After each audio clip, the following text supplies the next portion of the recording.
Gracias, Daniel. Bueno, pues bienvenidas, bienvenidos. Es un gusto para nosotros que nos acompañen. Para quien no tengo el gusto de conocer, soy Arturo Rogerio, coordinador de Yoica.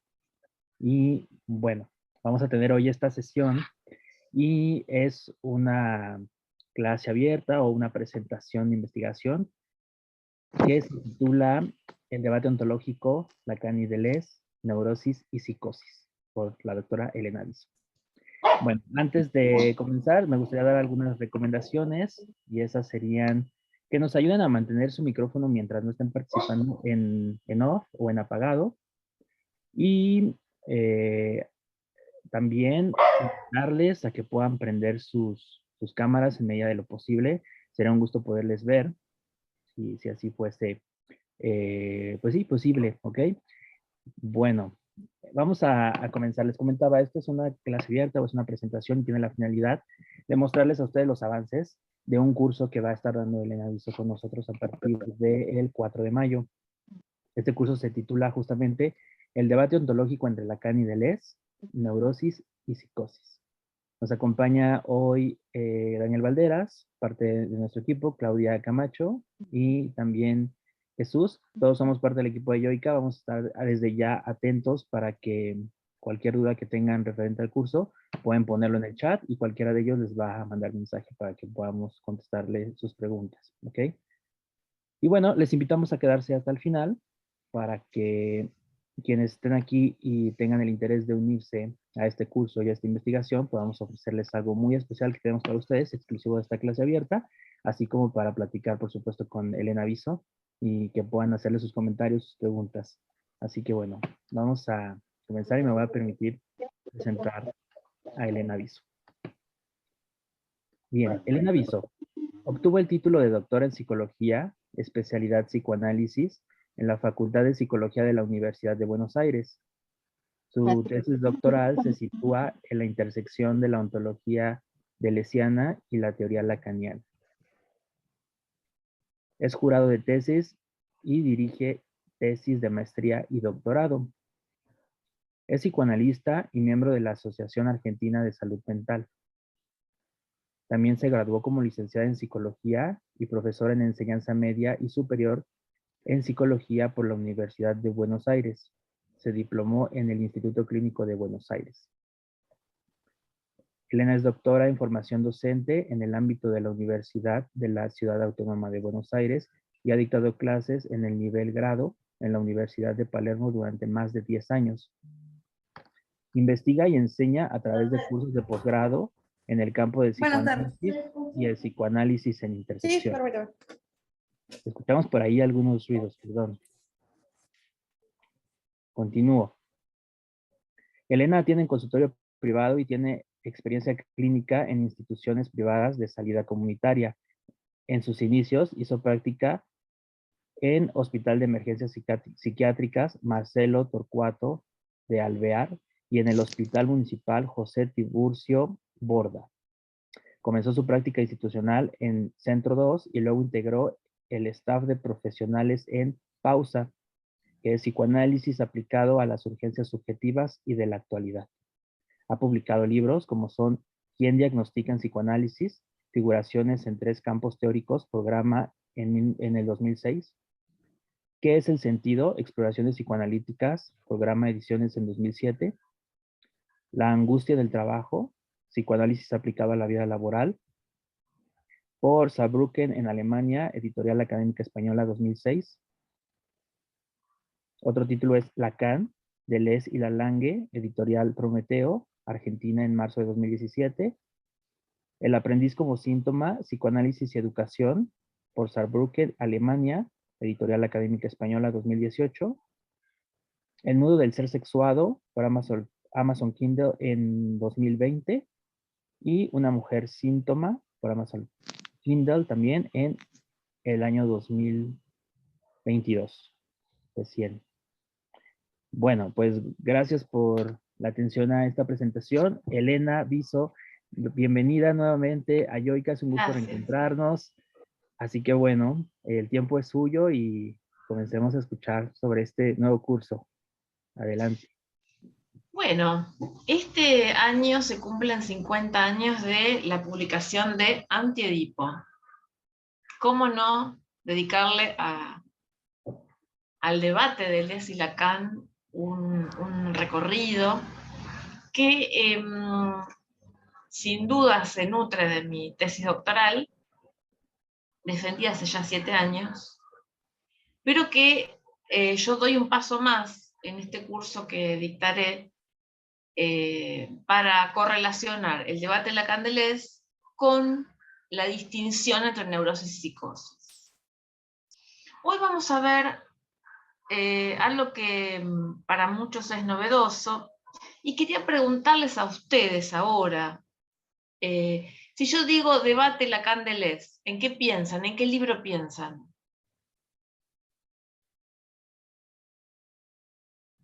¿Cuál es el primer libro que aparece en la mente de ustedes cuando yo digo el debate Lacan-Deleuze?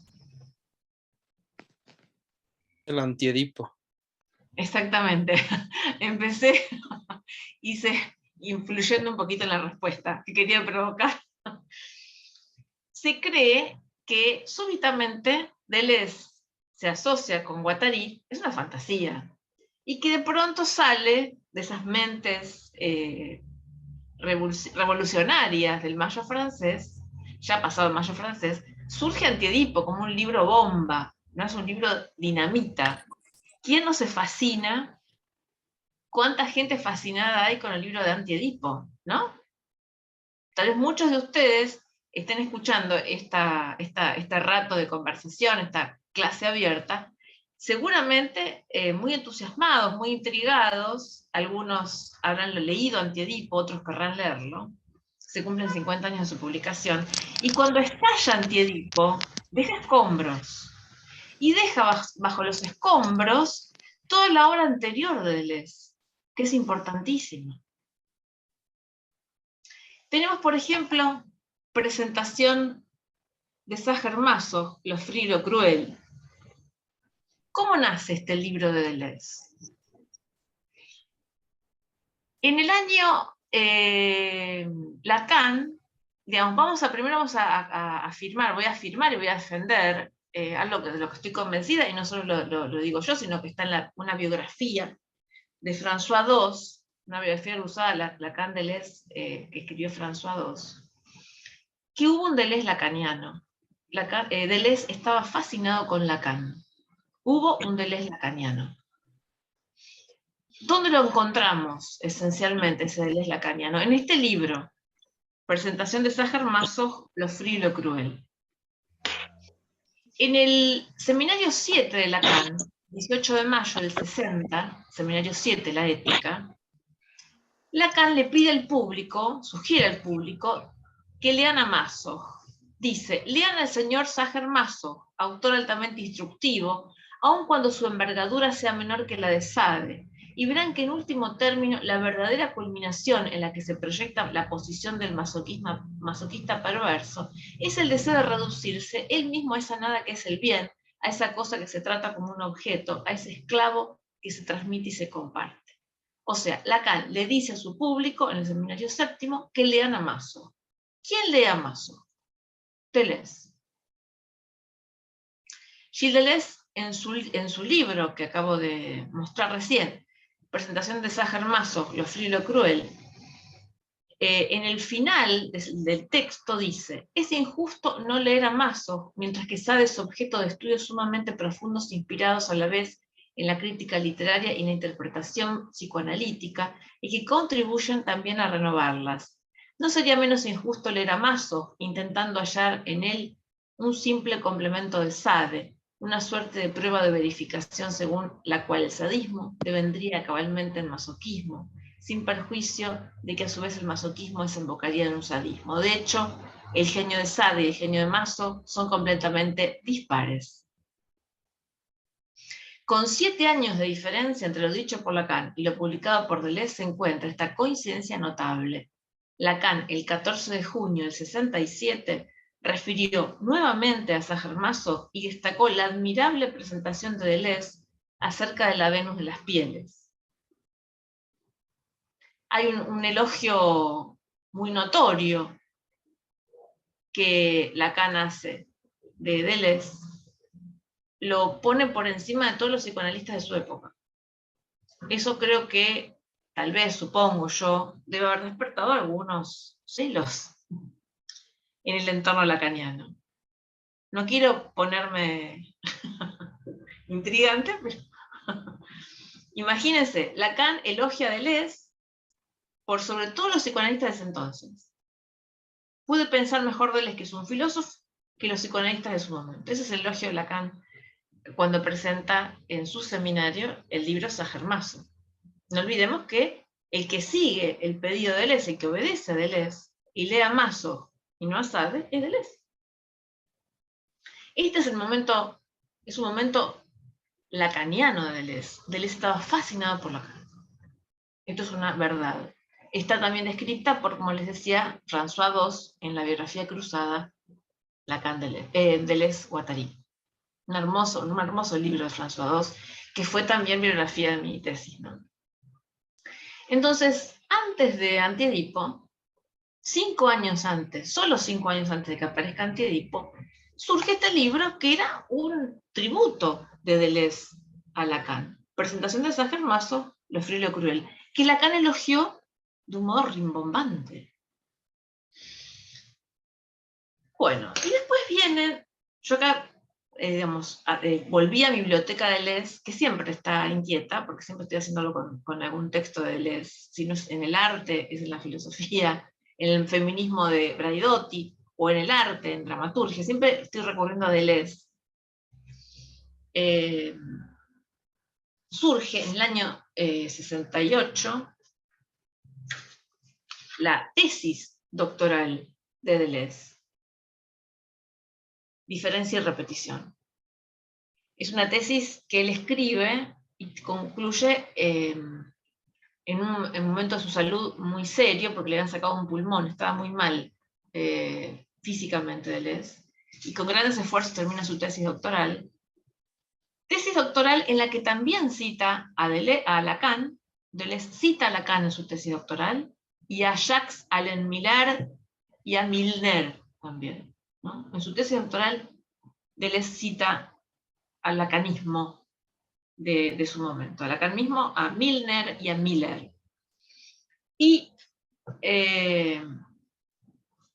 es una tesis que Deleuze defiende en pleno Mayo francés, en esa época tan turbulenta, y cuando él defiende su tesis, se temía que entrara el malón de estudiantes. No es un malón es una palabra, quiero decir, las agrupaciones de manifestantes, y felizmente eso no ocurrió, pero se temía que eso ocurriera en la defensa de su tesis.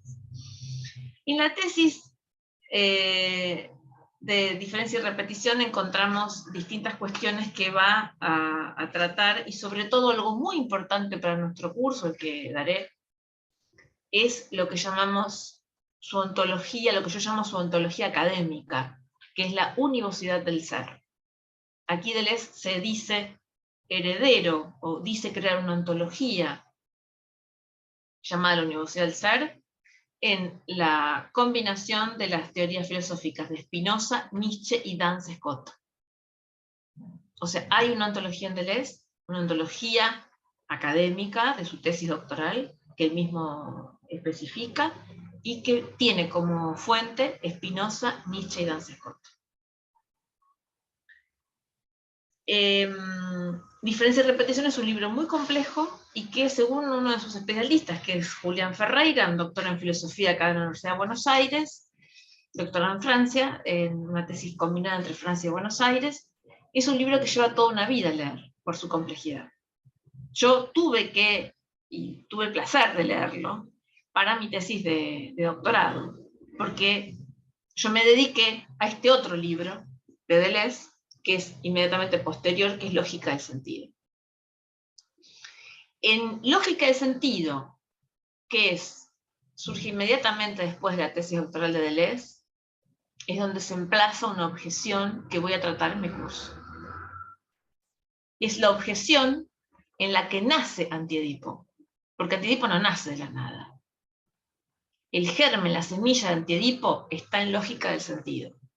un libro también muy complejo, el libro más psicoanalítico de Deleuze. Para entender lógica de sentido hay que ser psicoanalista también. O sea, Lógica de sentido es un libro profundamente psicoanalítico. No porque Deleuze haya hecho del psicoanálisis su objeto de estudio, sino porque él crea conceptos con referencias psicoanalíticas. Por ejemplo, Melanie Klein habla del fantasma, pero con Melanie Klein, no con Lacan. Entonces hace, digamos, algunas innovaciones conceptuales que incluyen el psicoanálisis. Entonces la gente de filosofía que no lee psicoanálisis no va a poder captar fehacientemente lógica del sentido. Se ve aquí, me da la luz, ahí se ve, lógica del sentido. En la edición, el prólogo de Miguel Morey. Esta es la versión que yo trabajaba. Y aquí empiezan los embrollos en lógica del sentido. Aquí es cuando Deleuze no está en lacaniano. Se empieza a complicar.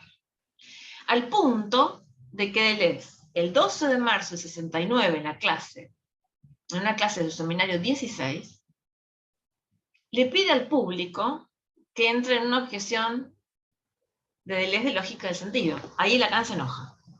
Está enojado.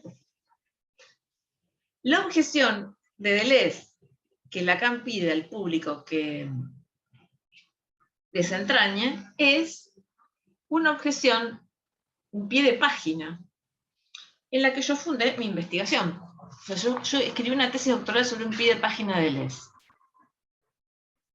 Es tan compleja la objeción de Deleuze que me ameritó una tesis doctoral. Es en la 34ª serie de lógica del sentido, del orden primario y secundario. En el pie de página dice: no podemos seguir aquí la tesis de Lacan, al menos tal como la conocemos referida por Laplanche y Leclerc en l'Inconscient.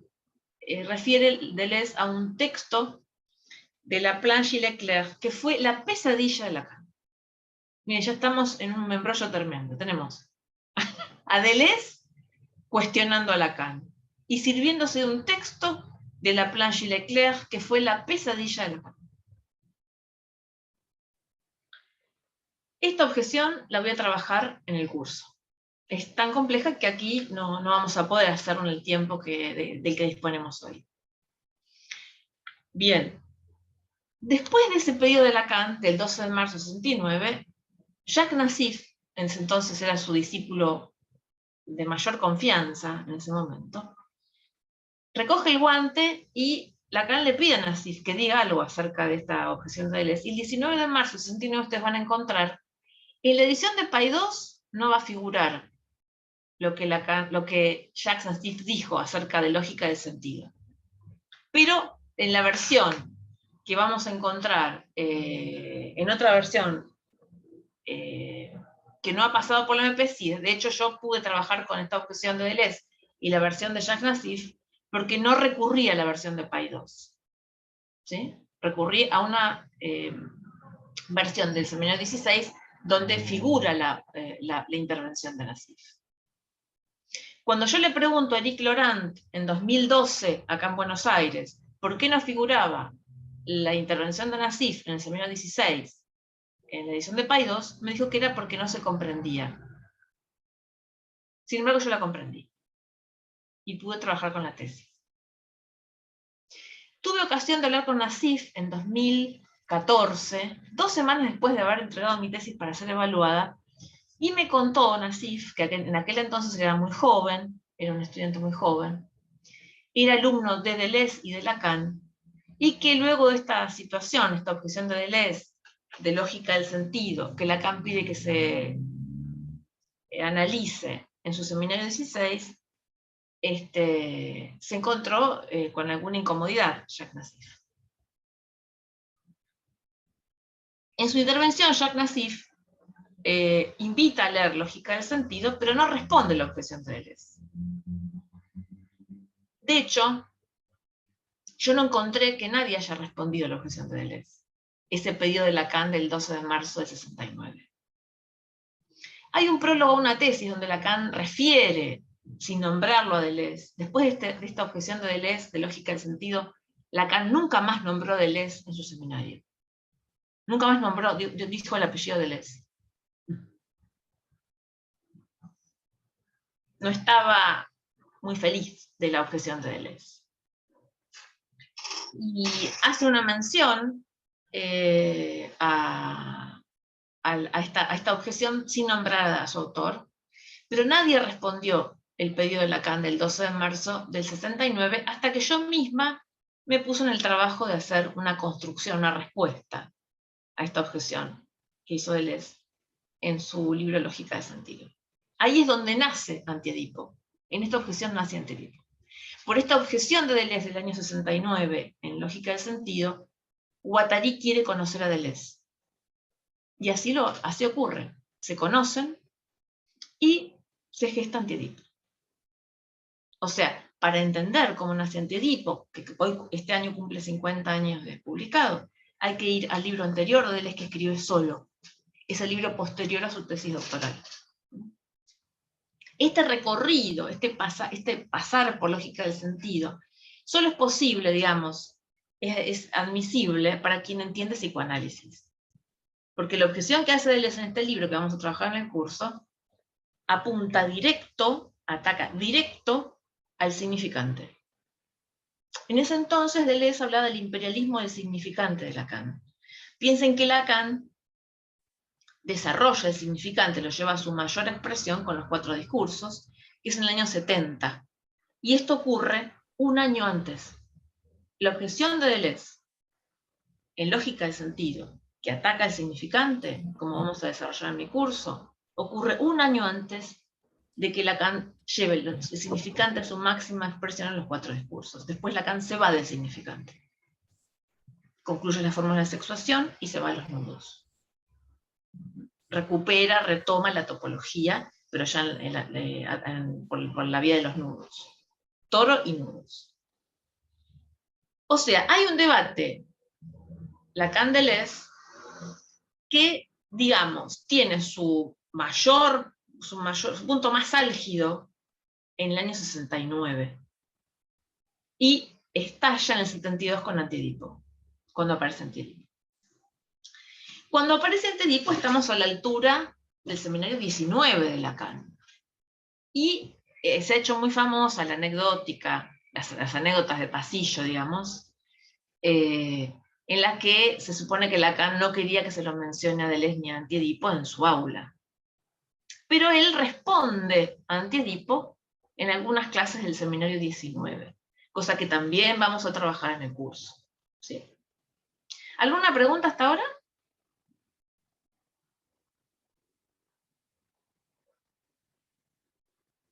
¿Se entiende o voy muy... ¿Se entiende cómo va la argumentación? ¿Alguien la voy siguiendo? Anita me entiende. Me hace... Ok, gracias, Ana. ¿Vamos bien? ¿Se entiende? O sea, para poder entender el debate y no se vio el libro, tengo apagada la cámara y no se... ¿Tiene apagada la cámara y no se vio el libro? ¿Me dicen acá? Ok. Bueno. ¿Qué pasa con Deleuze? Digamos, para poder entender el debate Lacan-Deleuze, que no ocurre en una ocasión, sino que tiene todo un hilo, empieza con una devoción de Deleuze por Lacan, que vimos en Sacher-Masoch, año 67, cuando Deleuze acepta el desafío de leer a Masoch y no tanto a Sade, le hace caso y Deleuze lo festeja, lo celebra, ¿no? Después ocurrió la defensa de su tesis en pleno mayo francés, surge Lógica del Sentido, al que Lacan trata con cierto desprecio, ¿no? Porque ahí lo objeta, digamos, le ataca el significante a Lacan.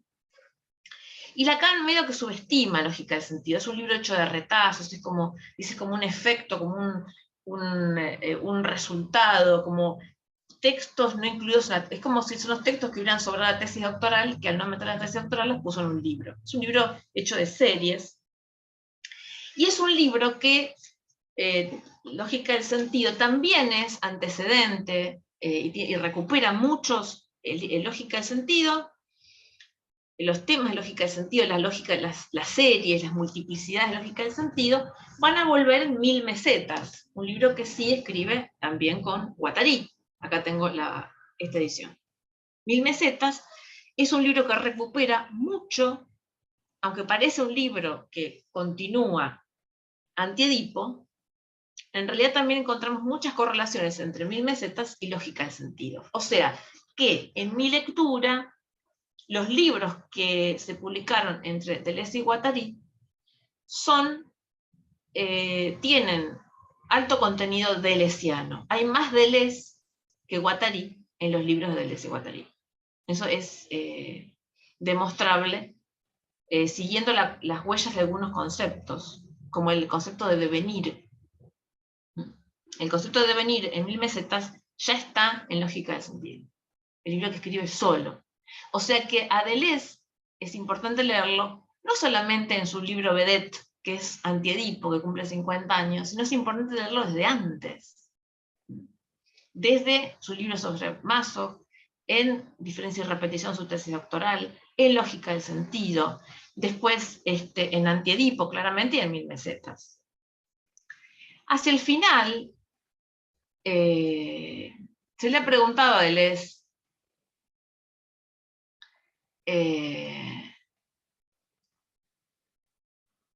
y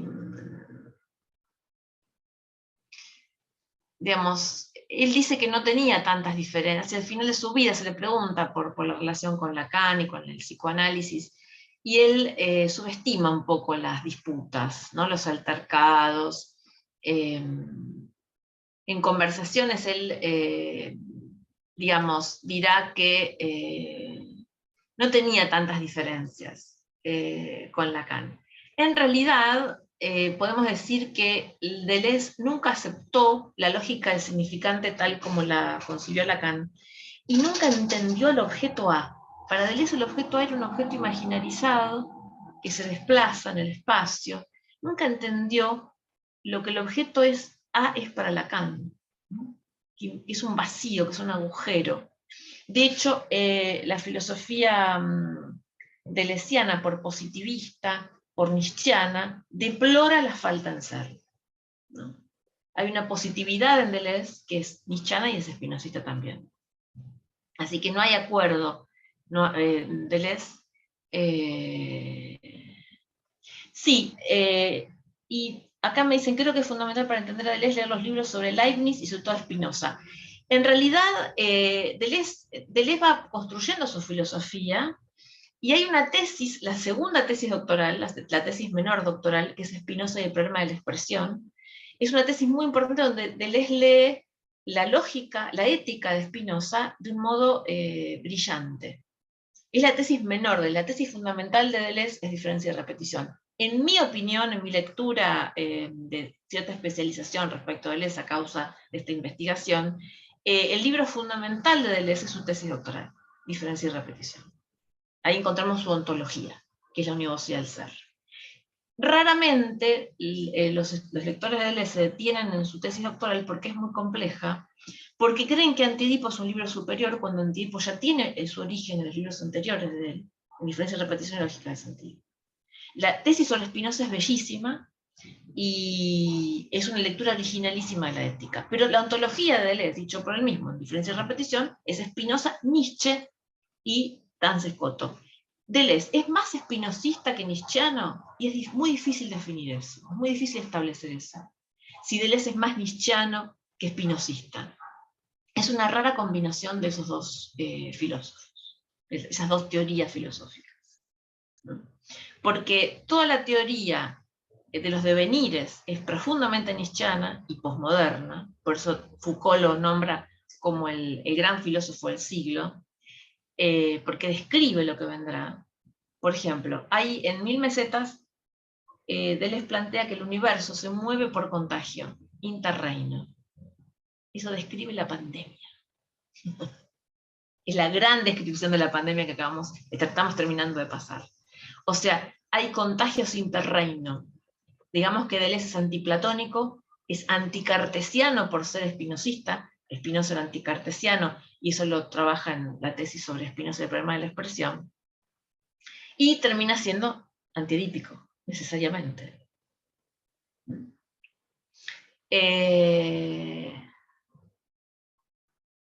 Bueno, sí, Nietzsche es espinociano, pero tenemos que, digamos, como él no Deleuze no obedece jerarquías, no respeta las jerarquías, es antiplatónico. No va a hacer jerarquías con los filósofos. Entonces los pone en el mismo plano, Nietzsche y a Spinoza. Bien. Acá me dice Icoalt que la ética de Spinoza se basa en la teoría de los afectos, por ende el deseo. Bueno, el deseo no sé si es un afecto. Para Lacan, el deseo no es un afecto. No está en el campo del afecto el deseo. La angustia sí es un afecto, pero el deseo no.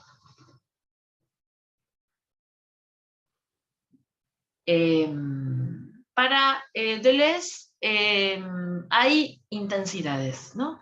Las intensidades, las movilidades, los devenires, los podemos encontrar tanto en lógica del sentido, en su diferencia y repetición en la tesis de doctorado, como en Mil Mesetas, esencialmente. Mil Mesetas es un libro que consagra su lógica del sentido. Bien, ¿algún comentario? Hola, Trudy. Estos son elementos para situarnos en una mirada lineal de la obra de Deleuze, ¿no? Para no quedarnos en Antiedipo, porque el debate no es en Antiedipo, no ocurre en Antiedipo, ocurre antes. Y Deleuze va a tener como interlocutor oculto a Deleuze. No lo va a nombrar después del año 69, después de marzo 69 no lo vuelve a nombrar. Entonces hay que rastrear las menciones y alusiones de Lacan a Deleuze, porque no lo nombra más en sus clases. Habla de alguien que no era un clínico, ya esas citas las vamos a ver en el curso, las tengo rastreadas. Alguien que no era un clínico dijo alguna vez, entonces vuelve sobre alguna cuestión, algún comentario de Lesiano, al que él alude, y cuando habla de los estoicos también. Pero la interlocución entre Lacan y Deleuze, después del 69, ya es, en los seminarios Lacan ya es oculta. En la biografía de Rudinesco encontramos algún dato de que Lacan quería traer a Deleuze hacia su institución y Deleuze no quiso. Deleuze fue a verlo a Lacan a su pedido al consultorio y Deleuze no aceptó ser parte de su institución. Bien. Arturo. Gracias, Elena. Bueno, vamos a, en breve a pasar a un espacio donde pues pueden hacerte comentarios, preguntas. Les invitamos a que vayan formulándolos. Pero quiero hacer una intervención breve para darles algunas generalidades del curso. Miren, el curso va a iniciar el día sábado 4 de mayo a las 11 horas de México, 13 horas de Argentina. Este curso va a poder ver tanto en vivo, por Zoom, como en grabación, en repetición. Pueden acceder a las clases grabadas en cualquier otro momento.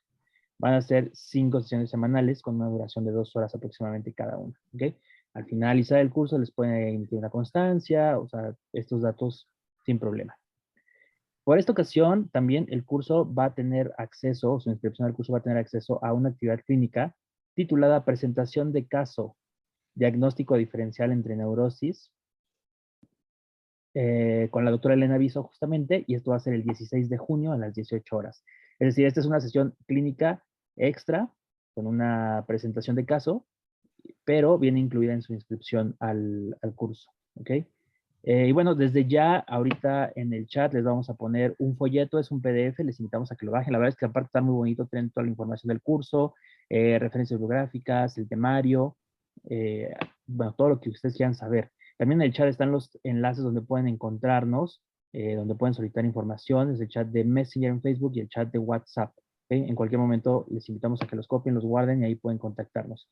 Y a quienes están ahorita aquí en esta clase, a los que la vean en grabación y quieran unirse al curso, les tenemos una oferta muy especial. Solo el día de hoy y el día de mañana, tanto el curso, incluida la actividad clínica, va a tener un 50% de descuento al hacer su pago, solo de estos 2 días. El precio regular del curso es de 1,800 pesos mexicanos, quedarían 900 pesos mexicanos. Esto es aproximadamente $45 para que puedan hacer un estimado si es que están fuera de México.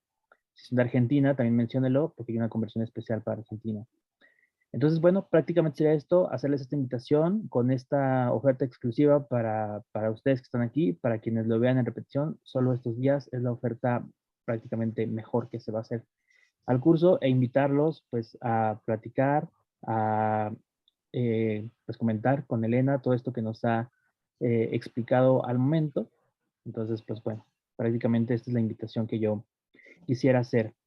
Bueno, vamos al final de todas formas a quedarnos el equipo de Yoica a contestar preguntas sobre sus inscripciones. Si alguien quiere ya ser contactado o contactada, pónganlo en el chat y les vamos a enviar ya un mensaje. Bueno, pues vamos a volver, Elena, contigo. Pues quisiera abrir a la gente para que puedan expresar preguntas, comentarios, si tienen dudas, si no, tal vez pudieses comentarnos algo respecto al programa, en cuanto a qué vamos a ver clase por clase, pero si no, decirle, pues invitar a la gente a que pueda decir algo de lo que ha escuchado, si tienen preguntas, comentarios. Entonces, adelante, ¿hay alguien que quisiera mencionar algo?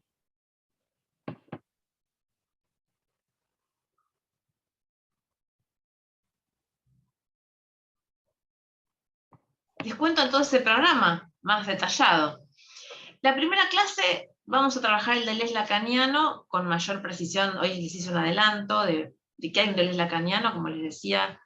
En el año 67 vamos a entrar en mayor detalle con referencias a la biografía de François II, donde cuenta anécdotas entre Lacan y Deleuze, de un encuentro que hubo entre ellos para una conferencia. En la segunda clase vamos a ver la objeción, esta famosa objeción que Deleuze hace en el año 69, Lógica del Sentir, que Lacan pide a su público que alguien la explique y nadie lo hace. Y Jacques Nassif, como les decía, hace un comentario que no van a encontrar en PAI 2, en el seminario 16, pero sí está accesible en la web. En la clase del 19 de marzo del 69. En la clase 3 vamos a hablar de la neurosis en su diferencia radical con la psicosis y cómo se entrama esta diferencia en el debate Lacan-Deleuze. Hay una importante argumentación que sostiene esta diferencia en el debate entre ellos dos. Sobre todo en el año 72, cuando aparece Antiedipo. Hay clases en el seminario 19 que son evidentemente interlocución de Lacan con Antiedipo. En la clase 4 vamos a trabajar el ayuno del seminario 19 y el Antiedipo de Deleuze y Guattari, ya con mayor precisión. Y al final vamos a ver la diferencia ontológica entre los dos, la gran diferencia, la diferencia radical que hay entre Deleuze y Lacan, el por qué no podía haber acuerdo entre los dos, que es una diferencia filosófica fundamental, que yo en parte presenté hoy con la Universidad del SAR de Seminario de Diferencia y Repetición, y la concepción que Lacan tenía de la ontología, ¿no? ¿Por qué la ontología de Deleuze es totalmente incompatible con la de Lacan? Vamos a ver por qué. Eran totalmente antagónicos en ese punto, aunque tenían muchos puntos en común. La lectura que ambos hicieron de los estoicos, compartían lectura de estoicos, había el concepto de sentido. En Lacan hay un paper mío por ahí dando vueltas que lo pueden leer, que es uno de los más leídos de mi investigación.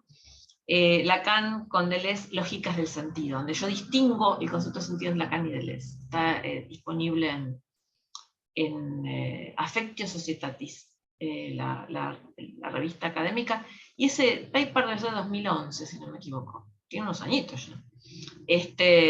Ahí distingo, y ahí está Foucault. Foucault hace un gran aporte al concepto de sentido en Deleuze, cuando comenta en Teatro Philosophicum la tesis de Deleuze, y dice que a Deleuze nadie lo lee. De hecho, ¿por qué nadie responde el pedido de Lacan de responder la objeción de Deleuze en 69? Porque nadie leía a Deleuze en ese momento, no se entendía. Hoy hay muchos expertos en Deleuze y ya tenemos la obra concluida de él, ¿no? Pero en ese momento no se lo entendía y no se lo leía casi, ¿no? Muy poco leído era cuando defendió su tesis en el año 69. Y el libro Lógica del Sentido es un libro muy complejo, de una gran complejidad, y como les decía, requiere conceptos psicoanalíticos, no solamente de Freud y de Lacan, sino también de Melanie Klein. Así que esas son las 5 clases. Bien, bueno, muchas gracias, Elena. Por aquí, Squad, quería, creo, hacer algún comentario. Era una pregunta sobre todo en el sentido del deseo. Creo que la acepción, bueno, una gran diferencia entre Deleuze y Lacan es cómo es definido el deseo, ¿no? Sobre todo, bueno, o sea, se me hizo muy interesante la clase, por cierto, me llamó la atención sobre todo que existe la relación sobre todo entre lógica del sentido y 1000 mesetas, que hasta ahora no la había escuchado, ¿no? Usualmente Sí. no toman en cuenta este libro, que empieza con un análisis sobre todo de Carroll, que es muy interesante también, y creo que en ese sentido utiliza a Klein sobre todo porque trabaja con el aspecto como con los niños, ¿no? Y supongo que es por eso que utiliza un poco a Klein, pero sí se me hizo bastante interesante y creo que sería muy Y bueno por la como, esquizofrenia. claro, Por la bueno, esquizofrenia. 1000 mesetas es como esquizoanálisis, ¿no? Sobre todo es el libro que más me gusta en la forma en que lo trabaja. Por supuesto, antes está Antiedipo, pero sí es muy interesante. Y pues creo que es las nociones de deseo. Por eso mencionaba hace rato a Spinoza. O sea, al final de cuentas, bueno, pues es barroco, pero eh, Spinoza ve el deseo como un conatus, como una potencia, digamos, ¿no? Una Una posibilidad. positividad. Claro. Y en ese sentido creo que es como, y de ahí pues creo que Deleuze saca el concepto de deseo. O sea, y Claro, pero es como una distinto, posibilidad tal vez intrínseca al hombre, ¿no? Al humano, etcétera. Ese era es distinto que el concepto de deseo en Lacan. Muy distinto. justamente creo que de ahí parte como la gran diferencia entre Yo creo que Lacan hay una y diferencia Deleuze. más abstracta aún, que es la que voy a trabajar en el curso, igual te sigo muy bien y te agradezco mucho tus intervenciones. ¿Cómo se pronuncia tu nombre? ¿Iscoal? Y Skoll, sí.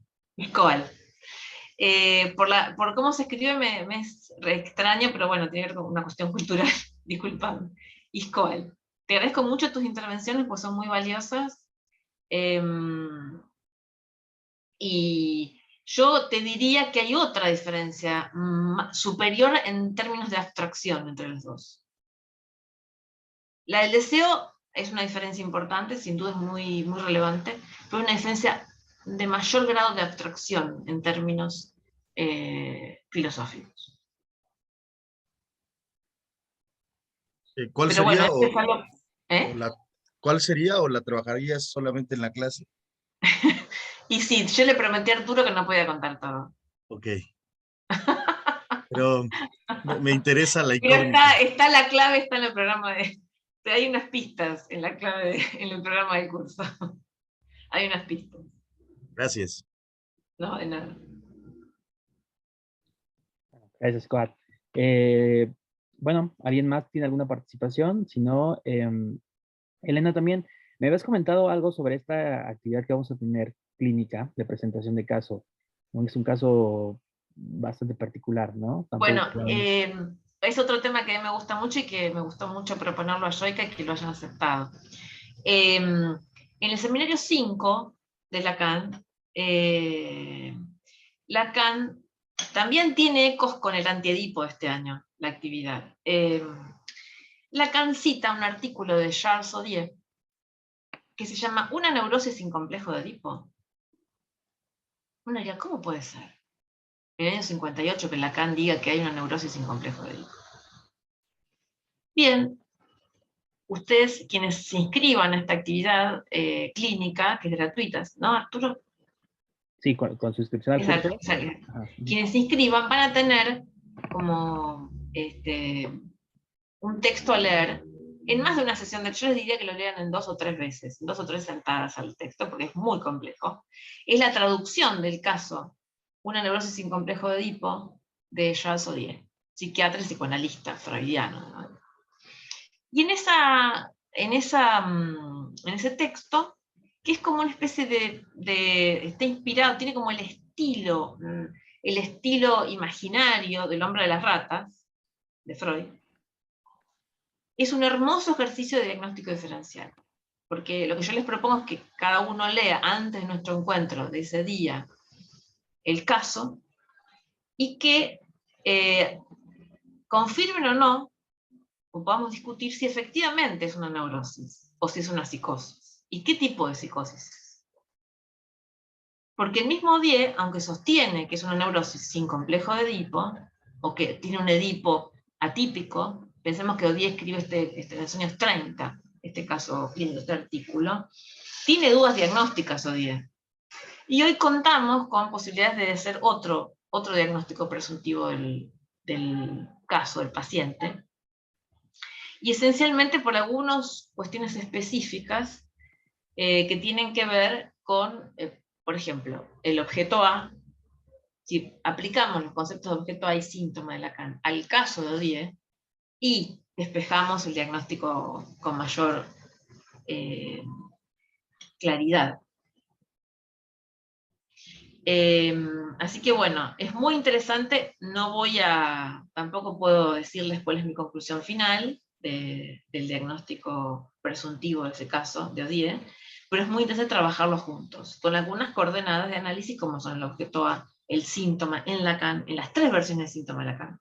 Una es el síntoma metáfora, otra es el síntoma como uno agujereado que se anuda, del seminario 14, y el síntoma letra, ¿no? Los últimos seminarios, seminario 24.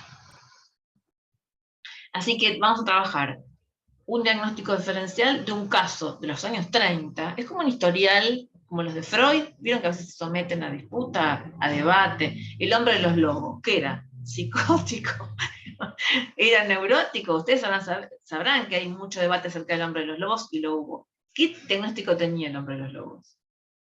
¿Qué me dicen ustedes? Freud lo presenta como una neurosis. Pero, ¿qué pasó después? Con Rudolf Brunswick. Bueno, vamos a hacer algo parecido con el caso de Odier. El objeto A de que se trata es bien específico y aparece rápidamente en el título del caso que les va a llegar para leer. Tienen que hacer una lectura del caso, ¿no? Primera. Y después vamos a trabajar en la actividad clínica cómo despejar el diagnóstico presuntivo y con qué datos del caso. ¿Se entiende? Es un ejercicio de diagnóstico diferencial, pero no con el hombre de los lobos. Con el hombre de las ratas, que ya era un caso cantado. El hombre de los lobos se complicó. Bueno, acá vamos a complicar, no vamos a hacerle mucho caso a Odier. Vamos a poner en duda el diagnóstico de Odier. ¿Por qué él duda en el texto duda? Y vamos a ver por qué. ¿No? ¿En qué elementos duda? Con razón duda, ¿eh? Está muy bien que haya dudado. El tema es que el paciente, como vino con la cuestión del Edipo y los conceptos del Edipo, lo mareó un poco bien. Pero me parece que si trabajamos en los contenidos del artículo que ustedes van a obtener si se inscriben, vamos a discutir entre todos qué les parece. Yo ya tengo mi diagnóstico presuntivo, argumentado y todo. Bien. Bueno. ¿Te entendió, Arturo, o lo embrollé mucho? No, estuvo perfecto, suena bastante interesante y pues bueno, reiteramos la invitación entonces a quienes están aquí, a quienes nos escuchen en grabación y a encontrarnos este 4 de mayo entonces en este recorrido. Muchas gracias, Elena, es un gusto, nos vemos el 4 de mayo y pues bueno, me parece que aquí si alguien más no tiene algún comentario, podemos terminar.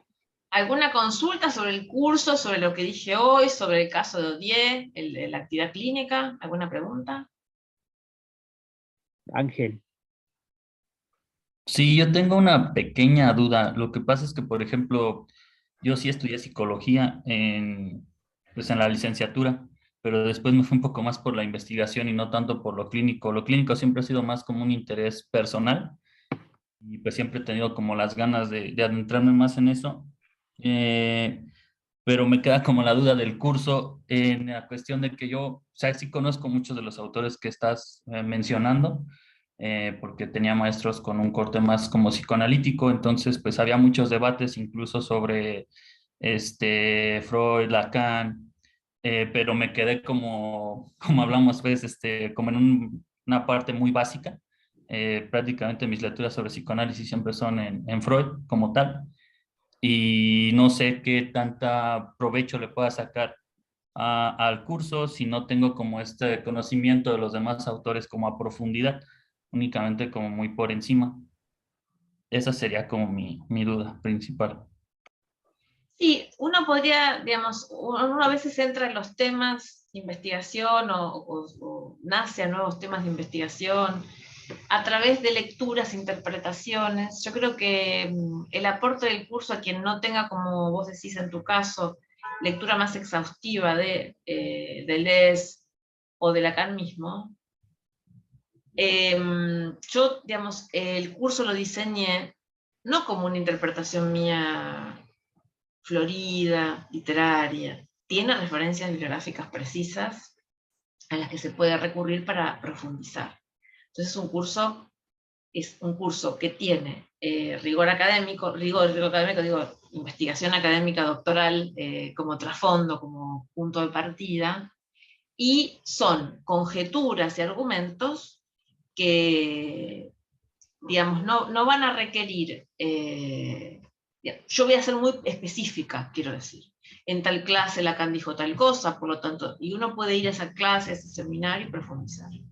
Entonces, no va a ser pura conjetura mía suelta de abstracción, sino que va a tener referencias bibliográficas ciertas y va a tener un correlato clínico.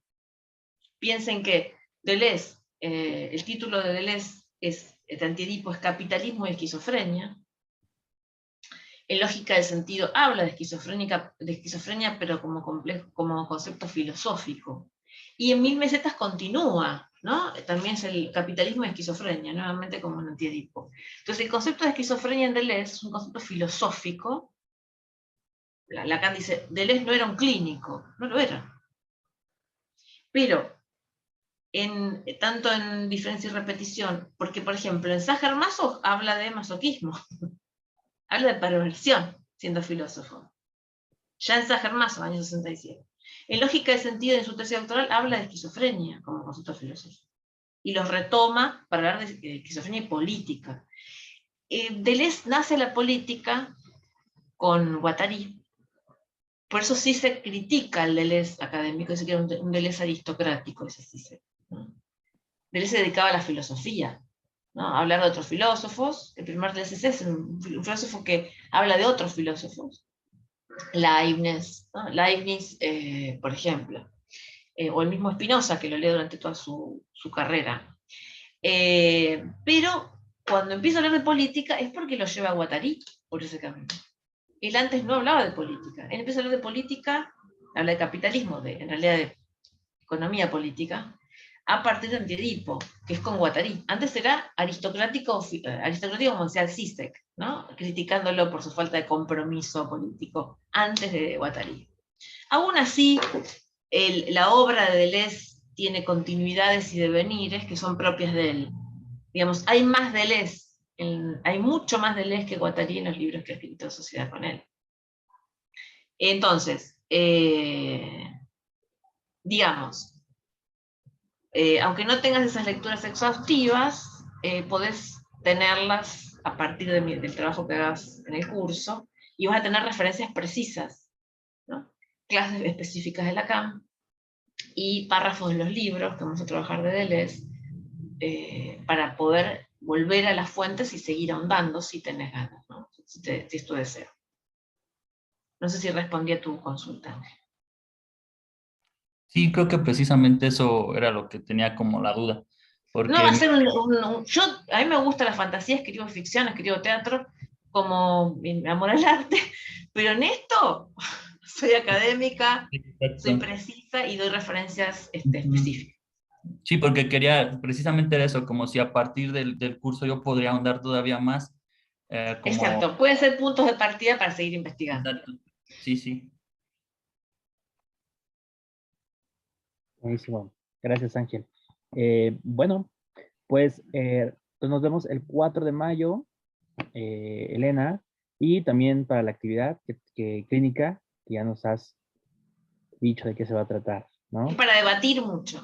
Para debatir, exacto. Bien participativo.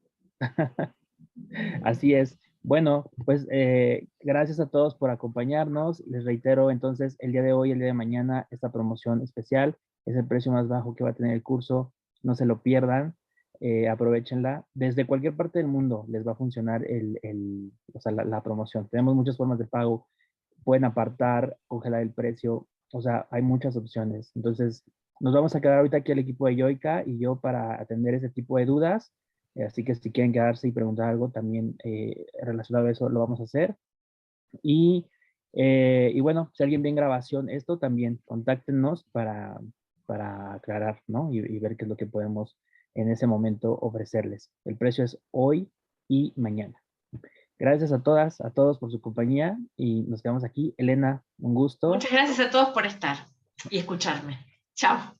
Gracias. Chao.